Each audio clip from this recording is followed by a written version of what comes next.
A classe média não foi para as ruas por causa da corrupção. A classe média foi para as ruas por causa do ódio que devota ao PT.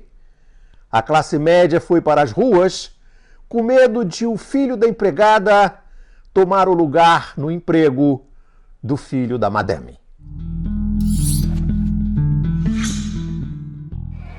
Se a classe média tivesse, de fato, ódio à corrupção, a Avenida Paulista estaria engarrafada desde que esses golpistas assaltaram o poder. Porque eles continuam a assaltar ao poder, mesmo depois de assumirem o poder. E as panelas da classe média de São Paulo estão em silêncio. Por que a classe média, que desempenha o papel de capataz da Casa Branca, por que a classe média não vai mais para as ruas? Ela tinha ido para as ruas, impulsionada pela Rede Globo. E agora a gente está acompanhando as manifestações. Protestos pedindo o impeachment da presidente Dilma em várias cidades do país. Muita gente chegando aqui. Vamos ver a situação agora no Rio de Janeiro de novo. Agora é com a Mônica Teixeira. Oi, Bonner. A gente segue aqui acompanhando os manifestantes a favor do impeachment da presidente Dilma Rousseff. E também apoiando o impeachment da presidente Dilma Rousseff. Agora a Rede Globo, a gente sabe por quê, denuncia a roubalheira dos golpistas e mesmo assim a classe média não bate mais panela, não vai para as ruas. A classe média foi para as ruas porque o Lula e a Dilma fundaram 18 universidades. E o Fernando Henrique Cardoso, em 8 anos de desgoverno, fundou, sabe quantas universidades? Nenhuma. Porque o Lula e a Dilma fundaram 400 escolas técnicas. No governo do Fernando Henrique era proibido fundar escola técnica. No governo do Fernando Henrique havia no Brasil 3 milhões de estudantes universitários. Nos governos Lula e Dilma eram 8 milhões de estudantes universitários. Nos governos Lula e Dilma, as universidades se encheram de negros, pobres, filhos de pedreiros, nordestinos, imagine, nordestino na universidade, mulheres. E eles começaram a se formar em medicina, engenharia, arquitetura, economia. E teve até negro que foi fazer pós-graduação. Imagine, negro na pós-graduação. Que absurdo. Pensa a classe média. Foi por isso que a classe média bateu panela na Avenida Paulista. Gente, eu vim de graça! Com medo de o filhinho da madame perder o emprego para o filho do pedreiro nordestino em São Paulo. E como explicar esse medo?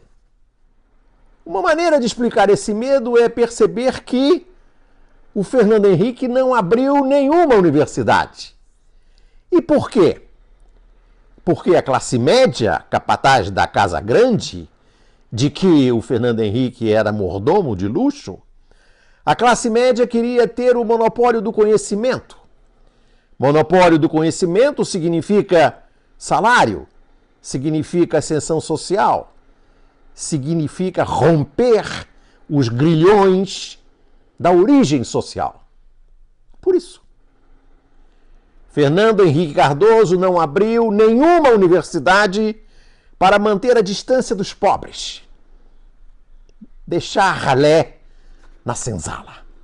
E que nós somos, no fundo, uma sociedade escravocrata, porque nunca se criticou enquanto tal. O Brasil não quer saber que foi o país mais Exatamente escravocrata. Essas considerações, amigo navegante, espectador do Conversa Fiada, da TV Afiada, se inspiram nas teses do professor Gessé Souza, que vai lançar, mês que vem, em agosto, o livro A Elite do Atraso, da escravidão à Lava Jato.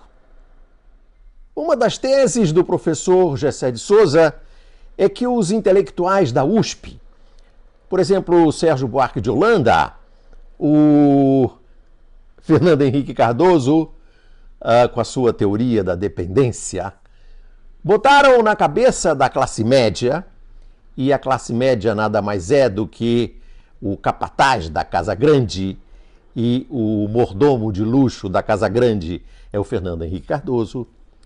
Esses intelectuais da Universidade de São Paulo botaram na cabeça da classe média que quem rouba é o Estado, quem rouba é o PT, quem rouba é a ralé. E o mercado é santo, incorruptível. É por isso, como o Estado e o PT são os ladrões, não é isso, doutor Moro? Então vamos entregar logo a Petrobras aos franceses, aos chineses, aos americanos, porque nós brasileiros, especialmente os do PT, não sabem administrar isso. Vamos entregar logo a indústria nacional para eles, as minas. Vamos entregar tudo, porque nós somos incapazes. E, na melhor das hipóteses, somos incapazes e ladrões. É por isso que a classe média odeia o povo, porque o povo, teoricamente, é que elegeu aqueles que dirigem a Petrobras ou dirigiram a Petrobras. A classe média odeia o povo como odiava o escravo. Porque, segundo o professor Gessé de Souza, a classe média acha que o escravo, a ralé, são a encarnação do mal, a encarnação da corrupção. E, nesse ponto, o juiz Moro Imparcial de Curitiba é um representante desse sofisticado pensamento. A corrupção do mercado tem que ficar invisível. O mercado é santo. Corruptos são aqueles que usam o mercado em benefício do PT. Corruptos são os petistas que usam o Estado para roubar. Para o PT, para os petistas e para os empresários corruptos que ajudam os petistas. É essa a lógica que se encarna na Lava Jato. Tudo isso para a classe média preservar o poder. Esse poder que se obtém nas universidades e nas escolas técnicas. Porque nas universidades e nas escolas técnicas, o pobre pode vir a ter poder. Isso é inaceitável. O ódio da classe média, como se percebe, é um ódio seletivo, específico. Como os vazamentos do juiz Moro Imparcial de Curitiba. A indignação da classe média, ela não chega à desgraça da ralé. Ela não se comove com a miséria da ralé. O amigo espectador da TV Afiada, por acaso, viu alguém bater panela em São Paulo quando o morador de rua morre de frio na cidade governada por esse herói dessa classe média, o prefeito de São Paulo? Ele está caído na calçada. Uma pessoa se aproxima. Já não há mais nada a fazer. E não veio ninguém do SAMU.